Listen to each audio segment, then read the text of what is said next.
हम 10th और 12th में फिजिक्स के में प्रिज्म के बारे में पढ़ते हैं। दरअसल प्रिज्म क्या होता है? प्रिज्म एक ट्रांसपेरेंट मीडियम होता है, जैसे ट्रांसपेरेंट मीडियम है और इसके ये डिफरेंट सरफेस होते हैं। जब हम इसे अपनी नोटबुक में बनाते हैं तो इसकी शेप कुछ इस तरह से होती है, लेकिन अगर हम 3D में देखें तो ये इस तरह का होता है। तो अगर मैं इसे यहाँ पे इस तरह से रखूं तो एक इसका सरफेस ये वाला, एक ये वाला। तो यहाँ पर जो सरफेस होते हैं, एक ये इधर का, एक ये और एक ये रेक्टेंगुलर सरफेस होते हैं और दो यहाँ पे ट्राइंगुलर सरफेस होते हैं। ये तुम्हारे सामने जो प्रिज्म है ये इक्विलेटरल प्रिज्म है। तो यहाँ पे अगर सपोज करो मैं इसे इस तरह से रखूं और यहाँ पे डायग्राम बनाऊं तो यहाँ पे ये वाला जो सरफेस होगा, ये वाला, ये इधर वाला, ये रिफ्रैक्टिंग सरफेस होगा और ये रिफ्रैक्टिंग सरफेस होगा। तो ये दोनों रिफ्रैक्टिंग सरफेस होंगे। ये जब रिफ्रैक्टिंग सरफेस ये वाला और ये वाला होगा तो इन दोनों के बीच का जो एंगल होगा उसे हम एंगल ऑफ प्रिज्म बोलेंगे और ये नीचे वाला जो बचेगा इसे हम बेस बोलेंगे, BC। तो प्रिज्म जो होता है वो डिस्पर्सन के काम आता है मोस्टली। और दूसरा, जब हम इससे रिफ्रैक्शन कराते हैं तो मोनोक्रोमेटिक लाइट का रिफ्रैक्शन कराते हैं। मोनोक्रोमेटिक क्या होता है?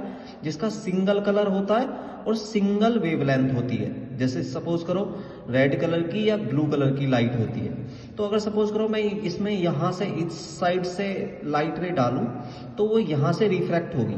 तो ये यहाँ पे रेयर मीडियम है, ये डेंसर मीडियम है, तो इस वाले सरफेस पे जब आएगी तो इस पे नॉर्मल डालूंगा मैं यहाँ से।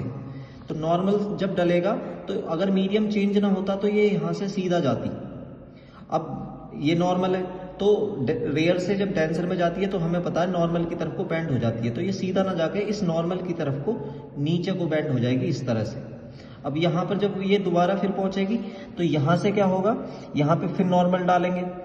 अब ये डेंसर मीडियम है, यहाँ पे डेंसर से जब रेयर में आएगी तो नॉर्मल से अवे जाती है। तो ये अगर मीडियम चेंज ना होता तो सीधा जाती। यहाँ से नॉर्मल से जब अवे जाएगी तो वो इधर को चली जाएगी इस तरह से। तो अगर मैं इस लाइट रे का जो पहले वाली इंसिडेंट रे इसे P मानूं, इस वाले पॉइंट को Q, इस वाले पॉइंट को R और इसे S, तो ये जो PQ लाइट है ये है इंसिडेंट रे जो डली है इस पे। इसके बाद जो QR है ये रिफ्रैक्ट हुई है तो इस वाली को रिफ्रैक्टेड रे बोलेंगे और RS को बोलेंगे एमर्जेंट रे। क्यों? क्योंकि ये प्रिज्म से बाहर आ गई है तो इसे एमर्जेंट रे बोलेंगे।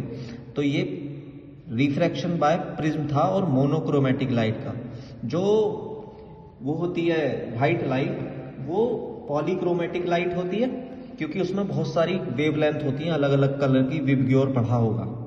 तो ये प्रिज्म था।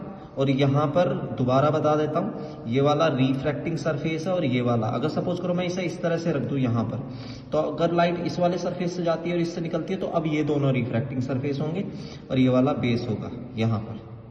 Thank you.